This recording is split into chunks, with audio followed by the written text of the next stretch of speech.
Welcome to another episode of The Brand Called You, a podcast and podcast show that brings you leadership lessons, knowledge, experience, and wisdom from thousands of successful individuals from around the world.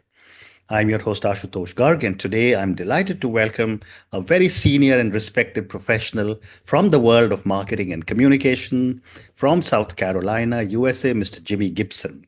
Jimmy, welcome to the show. Thank you, Ashutosh. This is exciting. Anxious to get into our conversation. Thank you. Jimmy is the Vice President Brand Communication of Thrive Agencies. He's also the creator of the Magic Script, which is the brain-based framework for messaging. So, Jimmy, before we talk branding marketing, my first question, you started your career as a professional magician. How did that experience shape your approach to marketing and communication? Well, that's always the head scratcher that I get when people say, I'm not sure how they connect. Tell me this pathway. Yeah. It seems like you sold out to go into marketing. I was probably the only kid in my neighborhood that had business cards that I was handing out. Okay. And, that was funny when I showed up at the printing company and I had designed my business card, which was actually pretty cool. But, magic is persuasion in its purest form, right? You're not just doing tricks, you're controlling attention, you're guiding perception, you're shaping belief. And if the audience kind of sees the backstage of the trick before the big reveal, the whole thing falls apart. And it's kind of like marketing. So what did it teach me about marketing? Well, people buy the experience, they don't buy the explanations. Nobody wants to know how the thing is made, right? We want to know, what is the emotion I'm going to feel? Are you going to satisfy my problem? And also timing is everything in marketing as well. If you say the right thing at the wrong moment, the whole thing falls flat. It's kind of like the final finale not coming off the way that you want it to, or the audience is not with you. And then I would say the biggest thing that it has taught me is curiosity is king.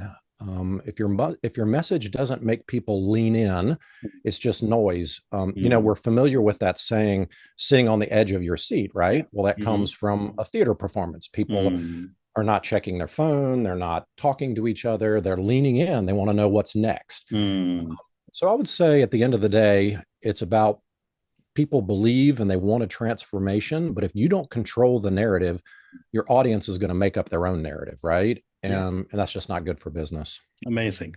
Great response. Thank you. And over the last 2.5 decades, what have been some of the major shifts you have seen in marketing and communication? Yeah, so my career started when they were called advertising agencies. I'm sure we've all seen Mad Men and that era. I was a little bit after that, but I would say the biggest difference is turned from a megaphone shouting at customers, and now it's a conversation. And so if you're not relevant immediately, you're going to get ignored. And so I think there's some of that legacy thinking that's still around. I would say speed and attention spans have gotten shorter. If you can't tell what you need to tell in 3 seconds, they're moving on to somebody else. Are you worth listening to? And I would say we've gone from a list of features to feelings. Nobody buys a thing, they buy the outcome and how it makes them feel. And then I would say the third one is probably from visibility to conversion. Being seen really isn't good enough. If your message doesn't lead to an action, again, you're just making noise. So we can't be stuck in this look at me mode, right? We need to say, this is about you. And that goes back to that conversation narrative that I talked about earlier. Well said. Well said. You also argue that traditional advice like tell your brand story and go viral is just noise. Why do you think so many businesses still fall into this trap? Well, of course, tell your brand story. That gives me the opportunity to talk about myself. Absolutely. Most popular topic. Yes. But then you also have to have empathy for the person receiving that message. And they're like, they don't care. They want to talk about themselves, right? And so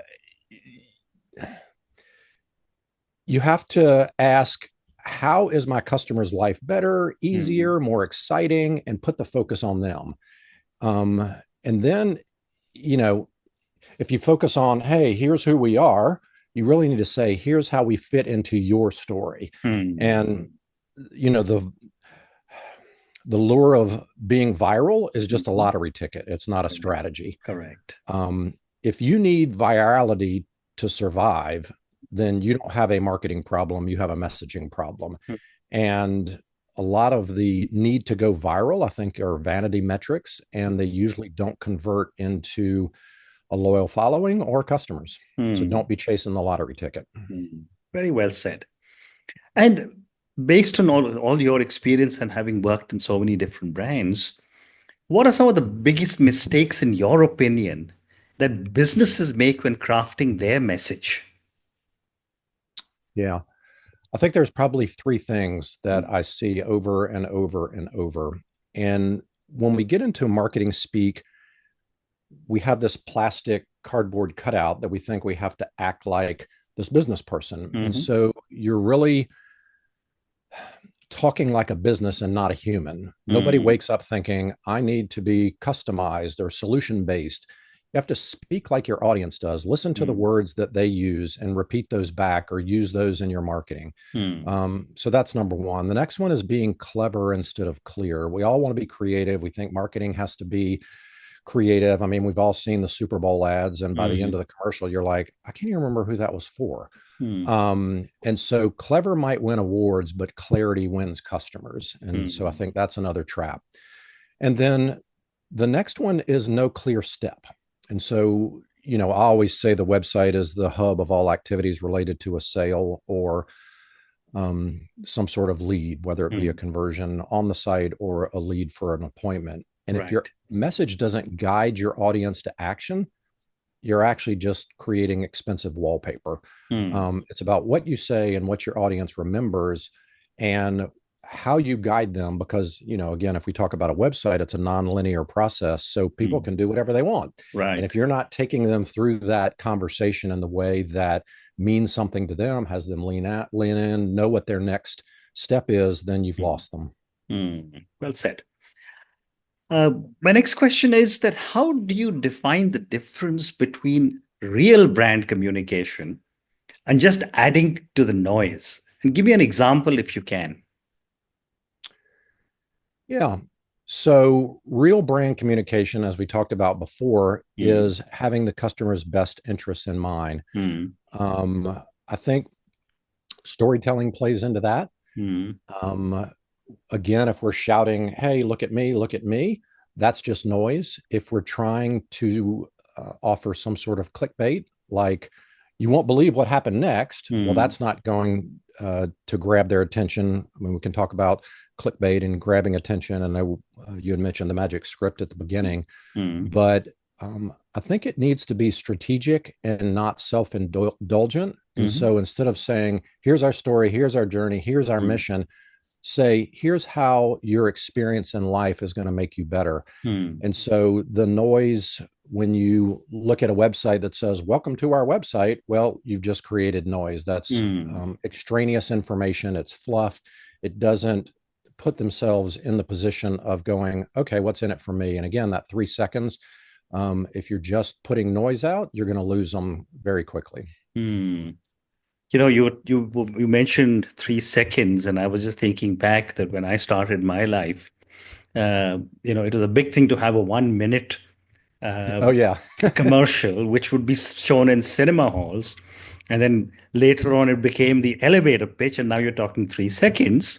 And therefore, Yep. my question to you, Jimmy, is in an age where attention spans are getting shorter than ever, how can brands ensure the message is clear in 3 seconds? I would say lead with the outcome, not the process. Nobody Mhm. cares. They just want to know what's in it for them. And so, again, you have to lead with having the customer know that you know what they're going through. Mm. And that can be quick. And so, we had a little chat before we got on the air, and we're in different time zones. And so, I want to know what you've been through. You're at the Mm. end of your day, I'm at the beginning of my day. And Yep. so, just a little bit of that rapport will also have that person feel like, oh, okay, they know what I'm going through. Mm. Also, we talked about killing the fluff. No welcome to our website nonsense. Mm. No, let me tell you how this company got started. Again, if it doesn't pertain to me, I may be willing to listen to that later on once we've established that connection, but Yeah. don't lead with that. And then use pattern interrupts. Say Mm. something unexpected. We talk about stopping the scroll. Again, there's a fine line between stopping the scroll with a pattern interrupt that is um, not related to the situation. Mm-hmm. You gave me some impressive statistics about this podcast. You knew all your numbers. And so you know who your target market is and Mm. your listenership. And Mm. so you should be able to enter that conversation and you should be able to say something to that audience that connects with them because you know exactly what they're feeling on a Mm. daily, weekly, and monthly basis. Mm. Well said. Therefore, a follow-up question for you is that how should brands balance creativity with clarity in their messaging? Yeah. Um,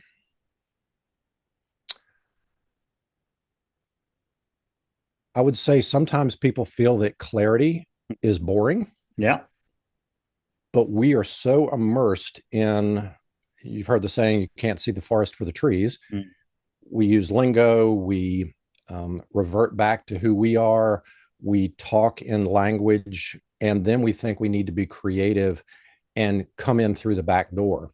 Mm. If you can't pose your message in, I fix X by doing Y, Mm-hmm. then I mean that's just a simple structure, right? Yeah. Somebody listen to this podcast. I Mm. listen to this podcast because it gives me clarity about how to approach business in a different way, Mm. right?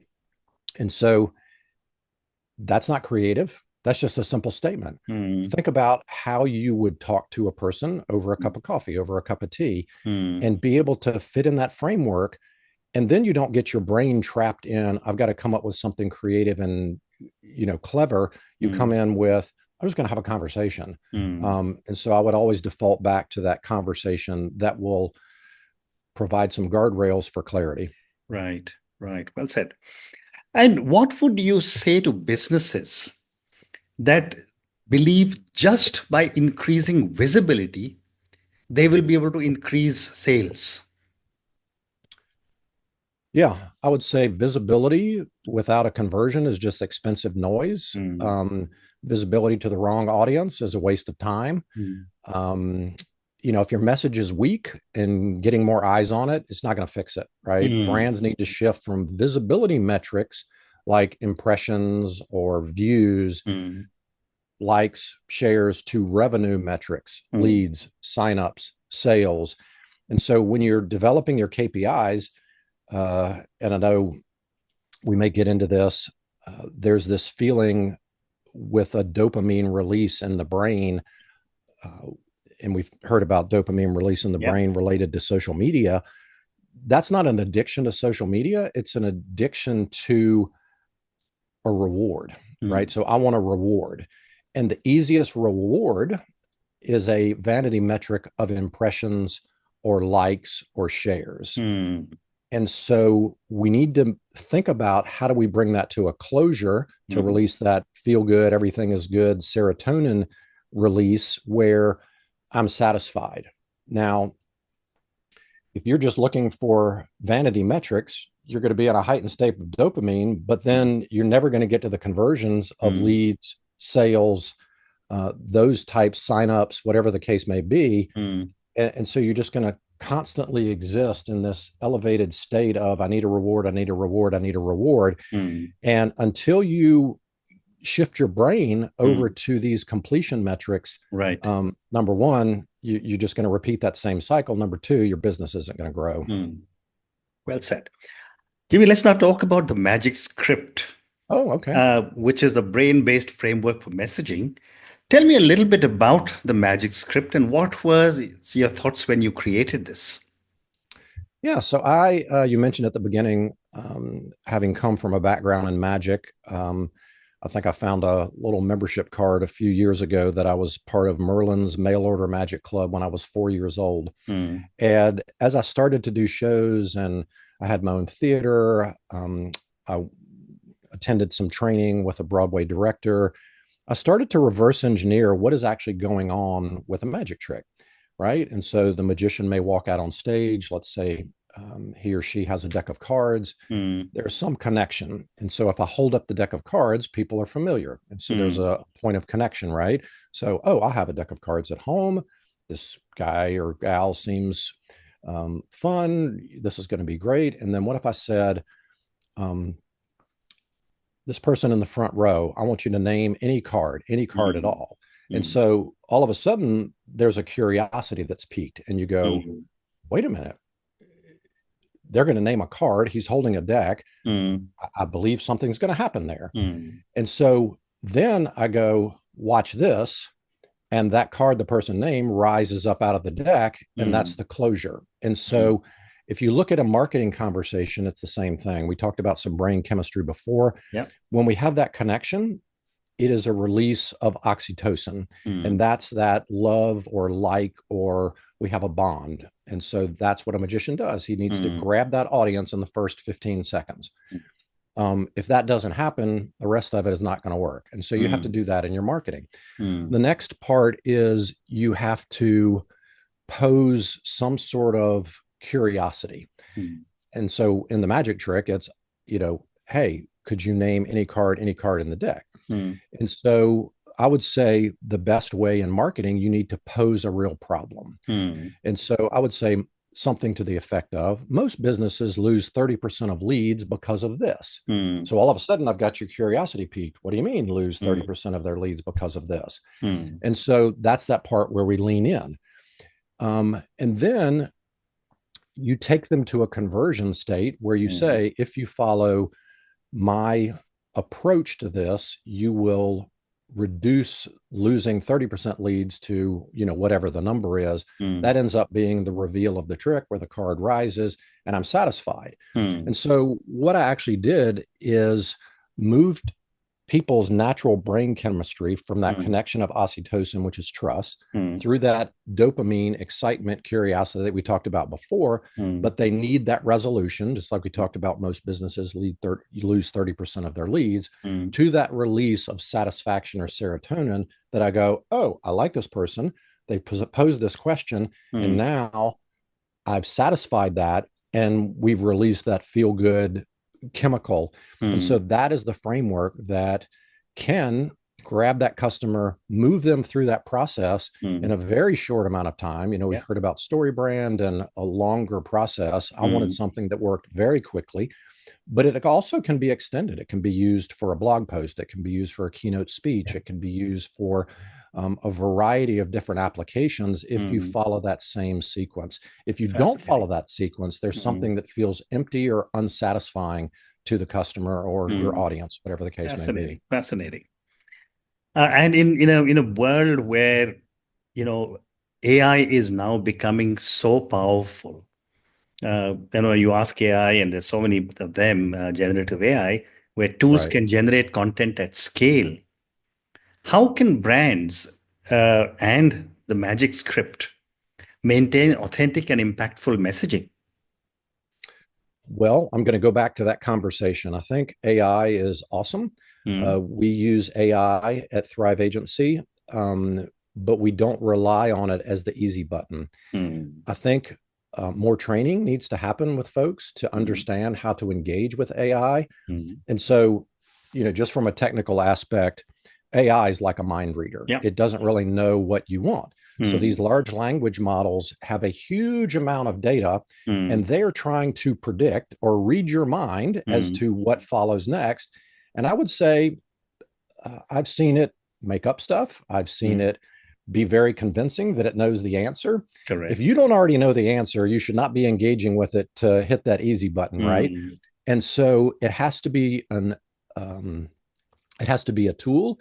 And so I've actually developed a chat bot that knows the Magic Script, Mhm. and I'm able to feed that in, but I have to constantly move it back into position so that it works efficiently and effectively. Mhm. And I would say the only way to get better is to practice and to know exactly what the outcome is that you want. Mm. And especially, for websites, we deal a lot with SEO, and Yeah. Google is smart. They know people are using AI. Mm. And so they want, and there's a acronym EEAT, where you need to have authority. It has to be trustworthy. There has to be some sort of attribution to where that information is coming from, Mm. or it's just going to be that noise, that garbage. It's not going to help anybody. It's going to be very surface level information. So it does take a lot of work to get Yeah, what you want out of AI. And I would just caution people not to hit that easy button and to use it correct. directly out of Correct. the, we're all about what is the exact prompt. There is no Mm. exact prompt. Mm. It is a conversation with a Absolutely. machine that is unintelligent. It doesn't know what you need, and you have to push and pull and tug to get some Absolutely. things Very out well of it. said. And is, of course, learning all the time, the Oh machines. yeah. Yep. So, Jimmy, I have time for two more questions for you. Okay. My next question is, emotion is a key part of your framework.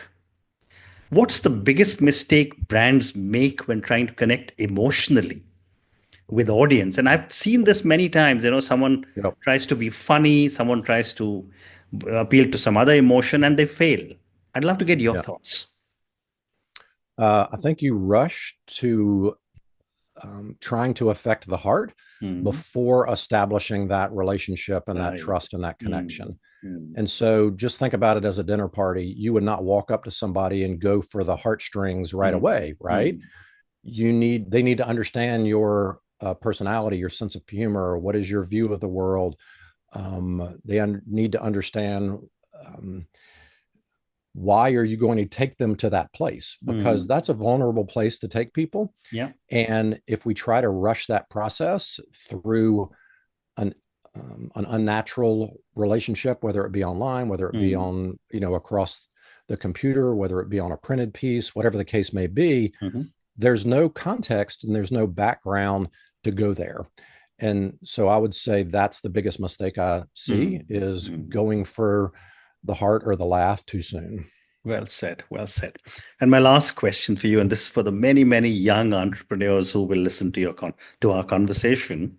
Sure. What would your advice be for businesses or entrepreneurs who feel their messaging is too complex and are struggling to simplify it?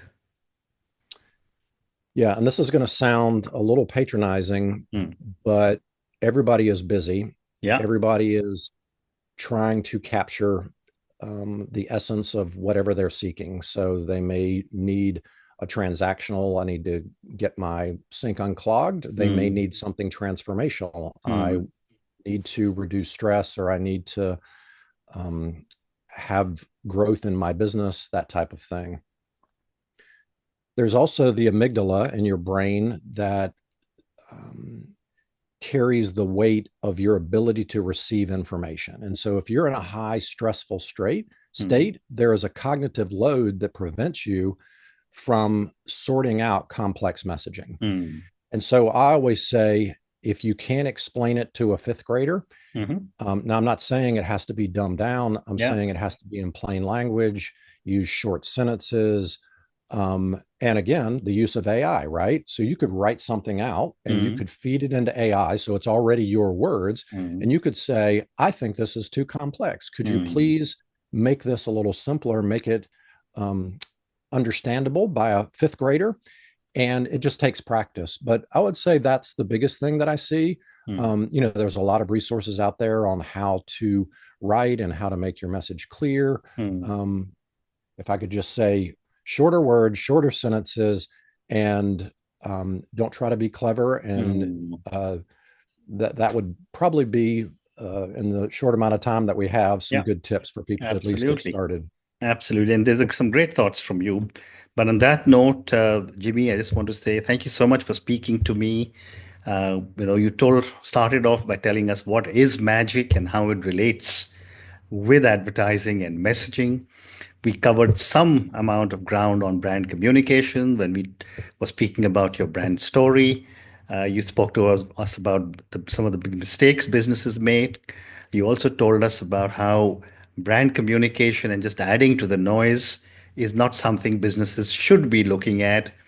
We discussed creativity with clarity in your messaging. Then we moved to the magic script, which seems so fascinating. I loved your comment about don't go straight for the heart when you haven't even got to know who your customer is. And then we of course spoke at some length about AI and its role in communication. Thank you again for speaking to me, and good luck to you. Absolutely. Thank you.